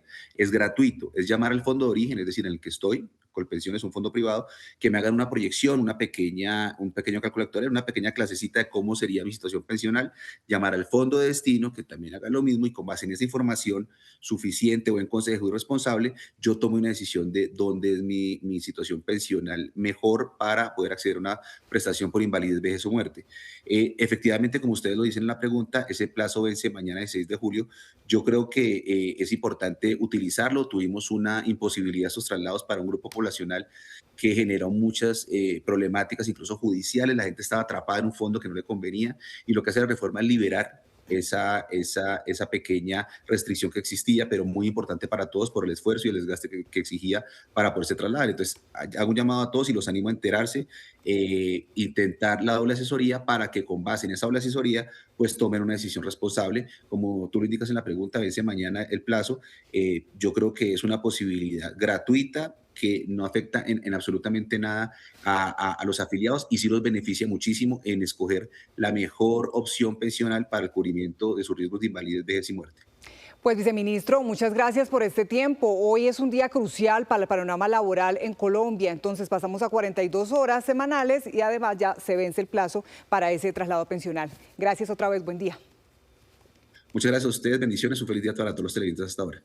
7 de la mañana, 34 minutos. Cambiamos de tema para contarles que una velatón en Bucaramanga reunió a familiares y a vecinos de Johann Sebastián, el joven que murió en un confuso operativo de ICE en Estados Unidos. Natalia Ayala, cuéntenos qué pasó allí, qué dicen los habitantes del barrio donde él vivía. Daniela, buenos días. Mire, precisamente yo la saludo desde el barrio La Victoria, que vio crecer por estas calles a Johann Sebastián Durán. Anoche, como usted lo decía, pues se vivieron momentos de dolor, de una tristeza profunda. Vecinos, familiares, amigos, todas las personas llegaron a acompañar a la familia Durán hasta aquí, a este sector de Bucaramanga, y a expresar su más profundo respeto, y en una sola voz exigían justicia. Pero mire, hemos seguido conociendo detalles de la vida de este joven y por supuesto el llamado que hace su familia para que este caso no quede impune. Por eso a esta hora hablamos con don Isidro Ayala Ávila. Él es o era el abuelo de Johann. Don Isidro, bienvenido a Noticias Caracol. ¿Qué están pidiendo ustedes como familia? Justicia, que se haga justicia por la muerte de este joven que se fue de aquí de Bucaramanga, de Colombia, buscando otro ambiente en otra parte, y encontré fue que lo asesinaron miserablemente. Lo mataron a sangre fría. Se sabe que eso ya lo vimos y todo el mundo reclamamos justicia por la muerte de ese muchacho. De su nieto. Usted decía, se fue en busca de mejores oportunidades. Se fue en busca de mejores oportunidades a otra parte y mire lo que encontró. No estamos muy adoloridos por la muerte de ese muchacho porque era nuestro compañero, nuestro amigo y de la familia de todos nosotros aquí del barrio La Victoria. Tenía muchas buenas amistades. Muchas gracias, don Isidro. Pero mire, como les contaba, anoche en esta velatón aquí en el barrio La Victoria, pues se vivieron momentos de dolor. Personas llegaron con camisetas blancas, con velas, precisamente haciendo el llamado que hace el abuelo del joven, que haya justicia. En la siguiente nota les contamos. Con oraciones, velas encendidas, una foto del grado del colegio al lado de una imagen de la Virgen.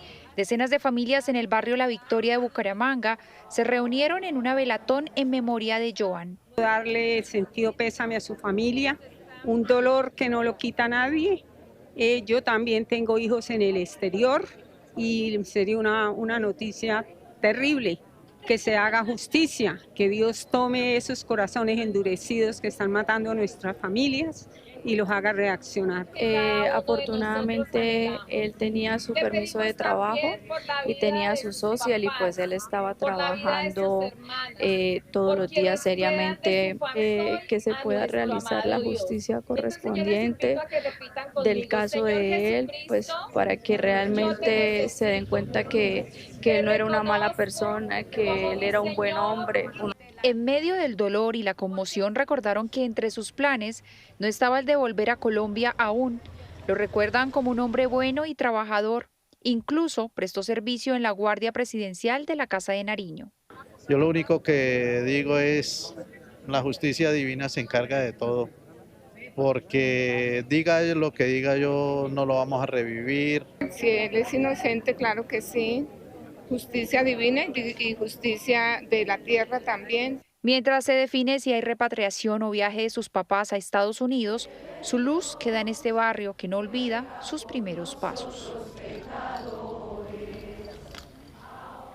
Mire, y precisamente los vecinos han llegado aquí hasta la familia, hasta la vivienda de la familia Durán a expresar solidaridad. Por eso hasta ahora hablamos con una de ellas. Doña Carmen, bienvenida a Noticias Caracol. ¿Y cómo recuerdan ustedes a este joven? Bueno, realmente a Joan Sebastián lo distinguí desde que estudió en el Colegio Salesiano, en el transporte que lo recogía. Yo acompañé a la señora que era la conductora de la buseta donde se transportaba, fue un niño muy ejemplar y realmente esa es la vida que tiene este país de Colombia. E ir a un destino realmente que no sabemos, el futuro es incierto, como esta gran noticia que nos sorprende hoy día, un joven trabajador entregado a su estudio, juicioso, fue muy conocido acá en el sector. A mí me sorprendió cuando vi esa fotografía. Muchas gracias, doña Carmen. Pues hay que decir que además se creó mejor una OAKI para ayudar a conseguir fondos y poder repatriar el cuerpo del joven. Aún no se sabe cuándo se hará este procedimiento, ya lo escuchábamos en la nota. Sus familiares, sus padres están allí en Bogotá haciendo todos los trámites con la Cancillería. Gracias, Natalie. Estaremos muy atentos del desarrollo de esta noticia. Le cuento que además un mexicano de 28 años murió atropellado en medio de un operativo migratorio de los oficiales de servicios de aduanas y migración de los Estados Unidos. Esto ocurrió en la Florida. Durante el operativo, el joven y otras 3 personas descendieron de su vehículo en una gasolinera para huir de los oficiales cuando fueron embestidos por un vehículo de carga. Esta sería la tercera muerte en menos de 8 días relacionados con operativos migratorios de Donald Trump. 7:48, a esta hora es noticia la reunión que se dará en pocos minutos entre el secretario de Estado Marco Rubio y el vicepresidente electo José Manuel Restrepo. Juan Camilo Merlano, ¿qué detalles se conocen de esta reunión? Buen día. Daniela, será alrededor de las 9:30 de la mañana, hora de Colombia, un encuentro que es el plato fuerte de esta visita del vicepresidente electo en compañía de los ministros designados del gobierno de Abelardo del Espriella, el gobierno entrante en Colombia, y que bueno, estará marcada también por una conversación que va a tener casi que de manera alterna el secretario de Estado con 60 ministros y representantes de distintos gobiernos para hablar sobre terrorismo de extrema izquierda. Se espera que quizás participe el gobierno electo colombiano en al menos una de esas citas que se va a adelantar en el Departamento de Estado. Recordemos que durante estos 3 días se han sostenido reuniones, primero con la banca multilateral, pero también reuniones con funcionarios del gobierno del presidente Donald Trump. Se reunieron en las últimas horas con el representante comercial de los Estados Unidos, Jamieson Greer, clave teniendo en cuenta la política arancelaria de los Estados Unidos, y que se encuentra adelantando una investigación por países que no adelantan políticas lo suficientemente robustas para prevenir que productos que se desarrollan en países donde hay trabajo forzoso lleguen a sus territorios, como es el caso de Colombia. Los aranceles podrían subir al 12.5% para algunos productos. En las últimas horas, el vicepresidente electo José Manuel Restrepo habló con tono positivo sobre si bien encuentran una decisión o una situación difícil, hay un optimismo aquí en Estados Unidos. Hoy hay una luz de esperanza. Sentimos esperanza mucho más incluso de la que la sentimos en Colombia, aquí en Washington. La comunidad internacional está creyendo en esta patria milagro y llegó el momento de recuperar nuestra nación de la destrucción a la que ha sido abocada en los últimos 4 años. Cabe destacar que después de la reunión con el secretario de Estado se van a dirigir al Congreso, donde van a participar en una audiencia que está titulada El Nuevo Comienzo para Colombia y que fue convocada por la representante republicana María Elvira Salazar. Ella espera hacerle un reconocimiento a los ministros designados y al vicepresidente electo allí en el Congreso. Y se espera que para el día de mañana sostengan una reunión en el Pentágono con el secretario de Guerra o de Defensa, Pete Hegseth. Noticia en desarrollo en Noticias Caracol. El expresidente Juan Manuel Santos defendió con vehemencia a la JEP y habló de los beneficios que ha traído para el país el proceso de paz. Su posición se conoció en un video que envió al Foro de Implementación de los 10 años del proceso de paz, que fue organizado por la Contraloría y al cual había sido invitado. Logramos consolidar un sistema integral de justicia transicional que es admirado por el mundo entero. La JEP, la Comisión de la Verdad y la Unidad de Búsqueda están permitiendo que las víctimas puedan ejercer sus derechos a la verdad, a la reparación, a la justicia y a la no repetición.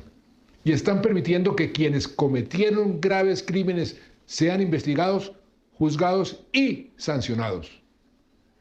Logramos que las ideas y no las armas sean el instrumento de la política. Logramos que un país profundamente herido empezara a reconciliarse. Las víctimas, que son el centro del acuerdo, han conocido la verdad.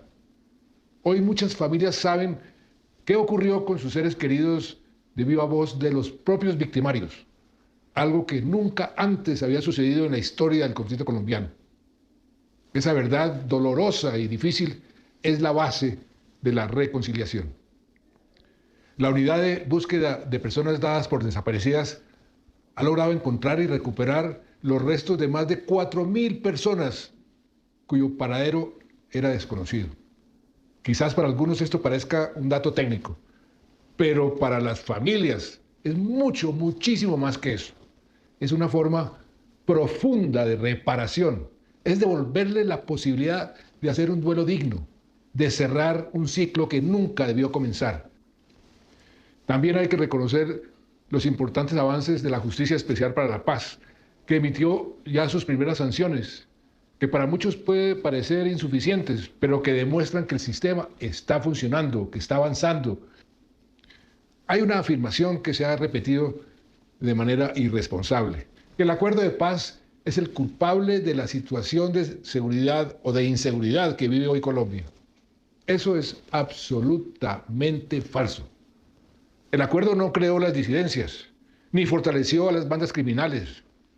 Las disidencias son grupos que traicionaron el proceso, que nunca se acogieron a la legalidad o que abandonaron la ruta de la reincorporación para dedicarse a lo que siempre han sido: bandas criminales dedicadas al narcotráfico, a la extorsión, al reclutamiento de menores y a las economías ilícitas. Pero para que los beneficios del acuerdo se materialicen, hay que implementarlo con rigor, sin atajos, sin cálculos políticos de corto plazo. El acuerdo no es perfecto, ningún proceso humano lo es, pero es la oportunidad más clara y más estructurada que ha tenido Colombia para construir un país distinto después de la Constitución de 1991. Quiero aprovechar para hacer un llamado respetuoso, pero firme, al gobierno entrante, para que retome el camino de la implementación, no como un legado de un gobierno, sino como una política de Estado que beneficia a todos los colombianos. Y por último, quiero agradecer a la comunidad internacional que nos ha acompañado con constancia, con perseverancia, al sector privado, que ha entendido cada vez con mayor claridad que la paz es esencial para el desarrollo, a los negociadores del gobierno y de la antigua guerrilla, cuyo trabajo permitió abrir una puerta que muchos creían cerrada. Y sobre todo quiero agradecer a las víctimas, a los firmantes de paz, a las comunidades y por supuesto a los militares y policías que han asumido con gran responsabilidad su papel en esta nueva etapa del país. Gracias a todos ustedes por sostener la esperanza y demostrar con hechos que la reconciliación es posible. Aprovechemos esta oportunidad, no la dejemos pasar. A esta hora inició otro paro minero en el norte de Antioquia y las autoridades están advirtiendo riesgos en la generación eléctrica por esos bloqueos. Alfonso Cárcamo, cuéntenos qué está pasando allí. Daniela, y es que se tenía previsto desde hace algunas semanas que este paro minero arrancara este martes 14 de julio y así pasó. Este paro se está cumpliendo en el norte y en el nordeste de Antioquia. Los mineros están pidiendo, por ejemplo, a empresas como EPM que cumpla con los proyectos sociales para la comunidad. También habla de que los gobiernos nacionales y también el gobierno departamental deben hablar de qué van a hacer con la minería artesanal de la región y por supuesto también tener en cuenta todos los proyectos sociales alrededor de la minería. Piden que no se queme más maquinaria amarilla. Escuchemos lo que dicen a esta hora en el departamento antioqueño. Estamos aquí para decirle a EPM que nosotros hemos cumplido a la palabra. Nosotros hemos cumplido realmente a lo que nos hemos comprometido. Dijimos que íbamos a hacer una movilización pacífica y hoy desde las 3 de la mañana estamos haciendo una movilización pacífica en ese sector de Puente Acacia. Hay que decir que lo grave de esta situación es que en la zona de los bloqueos en el norte, en el departamento de Antioquia, por ejemplo, en municipios como Amalfi, allí se congregan varias centrales hidroeléctricas como Porce 2, Porce 3, también Guadalupe 3, Guadalupe 4 y pues lo que han dicho las autoridades es que desde aquí se genera más o menos el 16% de toda la energía que consume el país y en este fenómeno del Niño, pues la cosa se complica aún más. Escuchemos lo que dice desde la alcaldía de Medellín al respecto. Al no permitir ellos ingreso, por ejemplo, o mantenimiento de estas centrales, lo que podría llegar a pasar es que, por ejemplo, estas centrales juntas que les estoy mencionando, Porce 2, Porce 3, Guadalupe 3, Guadalupe 4 y Troneras, esas hidroeléctricas juntas suman 1.619 megavatios de generación de energía en el país. Eso hoy es cerca del 16% de la energía de Colombia, de todo el país. 16%. Entonces yo pregunto, ¿este es un tema que se fue dando de manera natural o es un tema organizado? Autoridades aseguran que ya venían advirtiendo esta problemática desde hace varias semanas y a hoy, pues ya que se están cumpliendo los bloqueos, lo que se busca es garantizar por lo menos un paso intermitente para que pues, no se afecte, ya como bien lo decía el alcalde Federico Gutiérrez, la generación de energía en el país. Noticias Caracol sigue recorriendo las calles de La Guaira, el estado más afectado por el doble terremoto en Venezuela. La etapa de rescate de cuerpos y atención humanitaria ha dejado historias dolorosas de su gente. Y Stephanie Valencia, enviada especial de Noticias Caracol, está allí acompañando a las familias, a los sobrevivientes, a los damnificados. Stephanie, cuéntenos la situación hoy. ¿Qué está pasando? Daniela, buenos días. Día 22 de esta tragedia y cada día crece más el número de víctimas mortales. Hay un centenar de miles de personas que todavía están desaparecidos. El número de damnificados también sigue creciendo. Nosotros estamos en este momento en el Polideportivo José María Vargas. Esto es en el estado de La Guaira, uno de los puntos más afectados. Este también es uno de los albergues en donde hay mayor concentración de damnificados. Solamente para que ustedes se puedan dar una idea de cómo crece la magnitud de esta tragedia con el paso de los días. De ayer a hoy hubo 600 personas más que ingresaron a los más de 100 albergues que hay en todo Venezuela habilitados para poder atender a los damnificados. Estamos hablando de un total de 20.900 personas que en este momento están en los albergues, niños, mujeres embarazadas, adultos mayores, personas que lo perdieron absolutamente todo. Ayer precisamente estuvimos haciendo un recorrido por el barrio Hugo Chávez, o lo que se conoce como Ciudad Chávez. Este doble terremoto dejó al descubierto lo que para los sobrevivientes fue un engaño, porque ellos aseguran que una vez se dio el terremoto, descubrieron los materiales y las condiciones en las que estaban sus apartamentos, unas viviendas, un centenar de viviendas que entregó este gobierno o el gobierno de Hugo Chávez a las familias más vulnerables, y que en medio de esta tragedia pues vieron los sobrevivientes en sus casas que estaban hechas de cartón, de yeso, de drywall, yeso comprimido. Dicen estas personas que se sintieron engañadas. Estuvimos hablando con sus víctimas, víctimas de más de 190 edificios de 4 pisos que fueron los que entregaron y que quedaron completamente colapsados. Las paredes se abrieron completamente, se desmoronaron los techos, la destrucción total de cómo quedó este barrio. Hicimos este recorrido, hablamos con las víctimas, con los sobrevivientes que nos mostraron precisamente las condiciones en las que quedaron sus viviendas. Cayeron como en efecto dominó. Esto quedó del barrio Hugo Chávez. Colapsaron como castillos de naipes, y con la devastación las familias vieron cómo una promesa de un techo digno se desmoronó en segundos. Los edificios, más de un centenar que entregó el gobierno a las familias más vulnerables, estaban hechos de cartón. Este es el bloque G20. Allí vivió Brerimar con su familia por 12 años sin saber que lo que los cubría era cartón y yeso comprimido.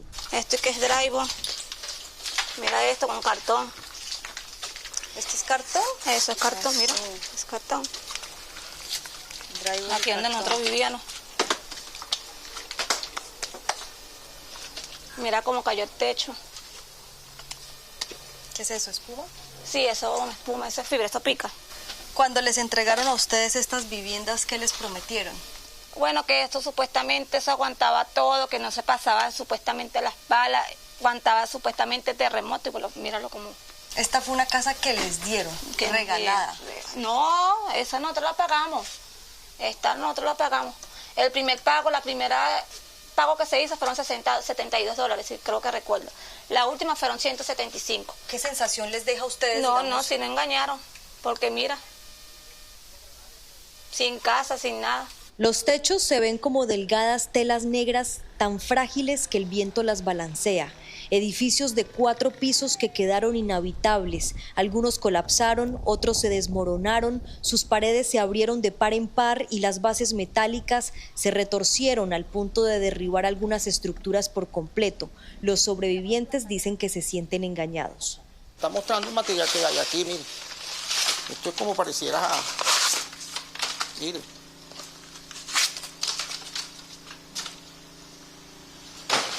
Bueno, supuestamente dijeron que esto era un material resistente, porque era antisísmico para las cuestiones, pues como que está la cuestión del aeropuerto, de los aviones, y trabajaron con este material, que esto lo hicieron los iraníes. Doña Janet salvó a su familia porque al recibir el apartamento lo cubrió de concreto.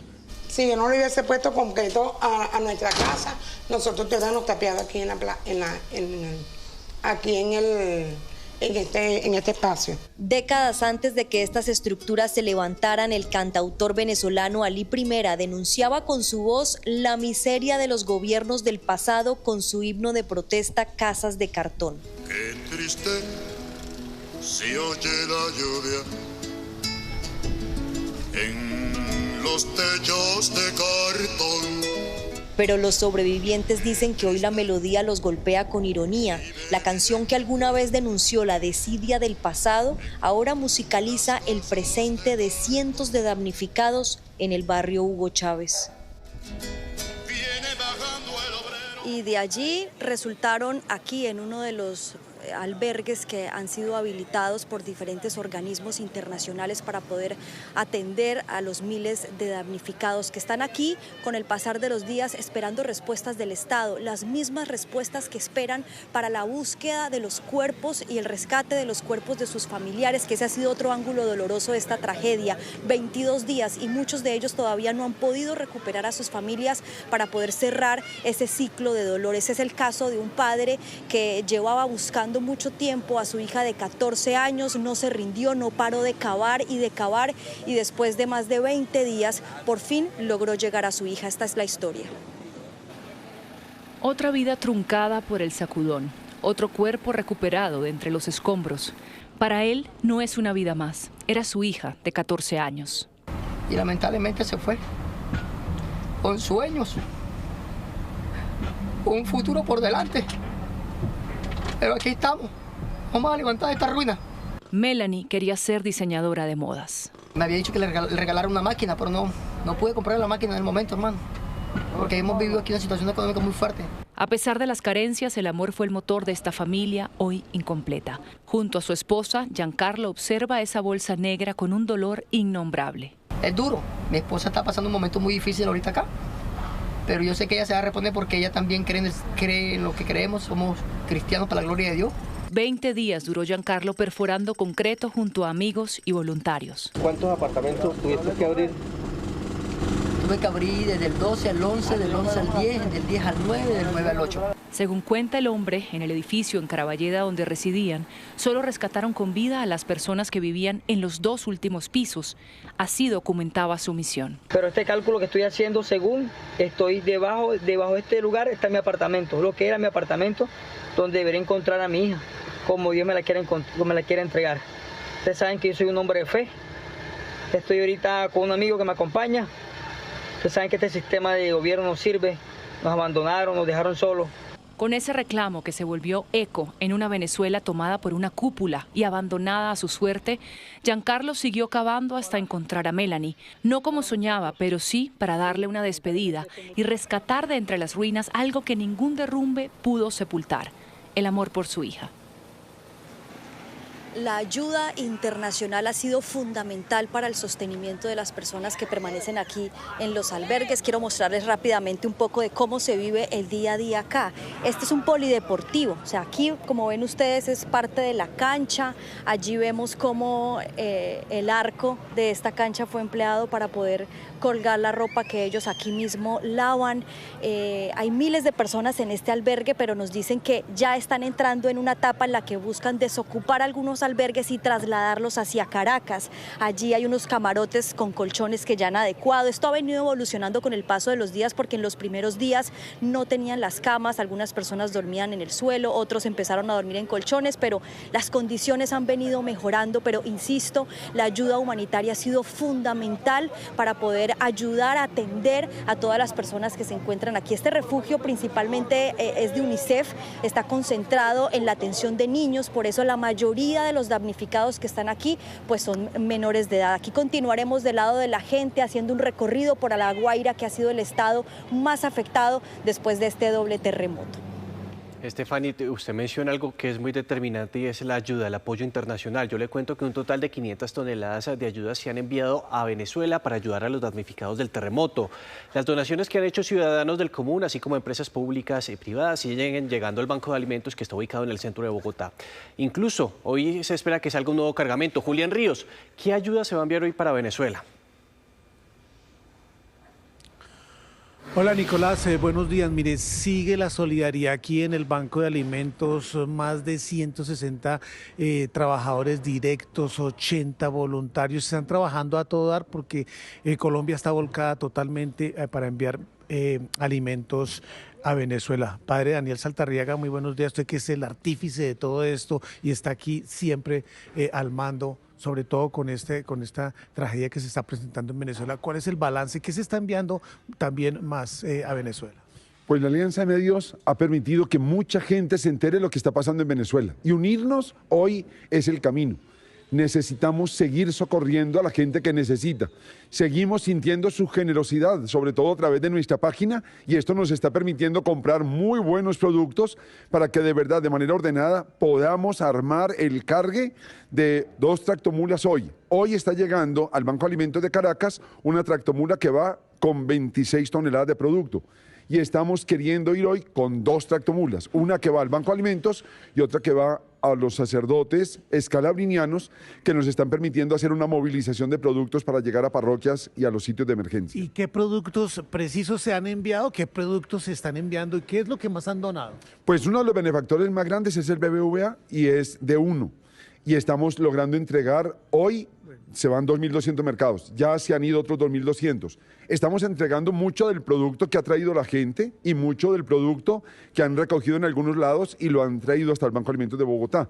Estamos llevando agua, estamos llevando pañales y protección femenina, estamos llevando productos de higiene, colchonetas y cobijas. Padre, muchas gracias. Mire, y para que haya tranquilidad, el padre nos decía para tranquilidad también de los afectados en este momento en Colombia, en el Meta y en el sur del país por las emergencias que se están presentando, también el Banco de Alimentos está enviando allá mucha ayuda y mucha solidaridad. Padre Daniel Saldarriaga, muchas gracias, y es la solidaridad de los colombianos que sigue aquí en el Banco de Alimentos, y hoy saldrán, como decíamos, más alimentos y más toneladas hacia Venezuela. De otro lado, les contamos que la empresa de agua del Valle del Cauca comenzó una nueva jornada de revisión en los municipios del departamento, y esto para enfrentar el fenómeno del Niño. Paula Restrepo, cuéntenos de qué se trata esta estrategia. Hola, muy buenos días para usted, para los televidentes. Sí, señora, Acuavalle está realizando revisiones en los 33 municipios de 10 de la noche a 3 de la mañana para evitar y detectar también posibles fugas en las tuberías de los vallecaucanos. Esto para poder ahorrar agua ahora que estamos enfrentando precisamente el fenómeno del Niño en todo el país. Dicen que un litro que se pierda pues es un litro valioso para los vallecaucanos. De igual manera hicieron un llamado a ahorrar agua cuando nos estamos cepillando, no tener duchas prolongadas, tampoco lavar los vehículos en la casa, más bien lavarlos en los lavaderos pues rápido, que se demora de 5 a 10 minutos, pero también están indicando que el embalse Sarabrut se encuentra totalmente lleno.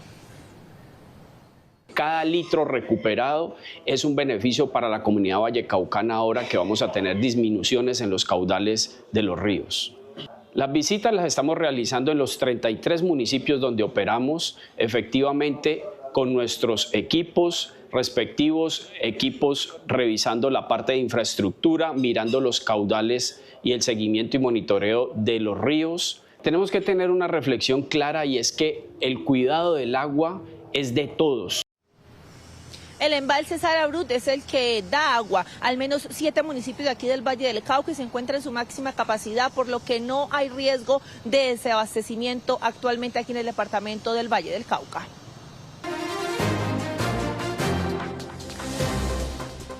8 de la mañana, 52 minutos, es momento de las noticias internacionales. Hace pocos minutos el Comando Central de Estados Unidos informó que a las 7:30 de la mañana culminó una nueva oleada de ataques contra Irán. La ofensiva, que duró cerca de 90 minutos, estaba enfocada en destruir los sistemas de defensa costera y las instalaciones del almacenamiento y lanzamiento de misiles de crucero en la isla de Tumb. Esto con el fin de proteger la inestabilidad en el tránsito por el estrecho de Hormuz, debilitando la capacidad de la Guardia Revolucionaria de atacar a más buques. Y drones ucranianos alcanzaron cerca de 20 buques de la flota fantasma rusa en el Mar Negro. Según el jefe de las Fuerzas de Sistemas No Tripuladas ucraniana, el país alcanzó 17 petroleros, 2 buques cisterna y un remolcador. Esos navíos son los que utiliza Rusia para llevar el crudo desde los petroleros más grandes que no pueden entrar a los puertos del Mar de Azov, precisamente por su tamaño.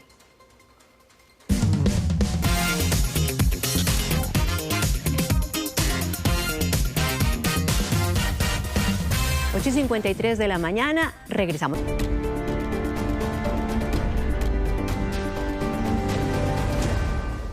A las 8 de la mañana, 57 minutos, es momento de conocer qué tendremos en Economía al Día en nuestro canal económico Negocios DITU. Luisa. Nicolás, no me lo han preguntado, pero yo llegué al canal hoy escuchando a Ed Sheeran. Entonces, vamos a ver cómo nos va a la 1 de la tarde. En Negocios DITU hablaremos del inicio de la jornada laboral de 42 horas semanales. Nos acompañará el viceministro de Empleo y Pensiones, Iván Jaramillo. Revisaremos también el informe de la Contraloría General en el que se detectaron irregularidades por 33.000 millones de pesos en la unidad para las víctimas. Y en nuestra movida empresarial veremos el nuevo Centro de Atención y Desarrollo Empresarial multimarca que abrirá Autofinanciera, para el que se destinarán alrededor de 300 millones de pesos. Esto y más en segundos en Negocios DITU. Gracias, Luisa. Vamos ganando entonces esa apuesta. Nos vamos ahora para nuestra señal digital Noticias Caracol en vivo. Juan Camilo Cortés, ¿de qué hablarán en la mañana de hoy? Dani, ¿qué tal? Muy buenos días. Un saludo para los televidentes de Noticias Caracol en vivo. Vamos a hablar en segundos con familiares del joven asesinado por agentes de ICE en el estado de Maine, en Estados Unidos, el joven Johann Sebastián.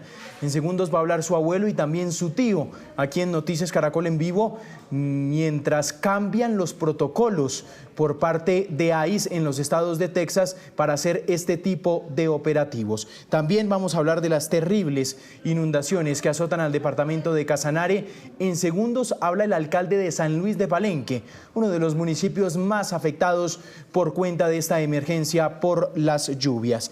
Y vamos a hablar, por supuesto, de la semifinal Argentina e Inglaterra, que hay que confesarlo, está llena de morbo, más por la guerra de las Malvinas, y les vamos a explicar qué son las guerras de las Malvinas. En segundos vamos a hablar con un veterano de las Malvinas aquí en Noticias Caracol en vivo.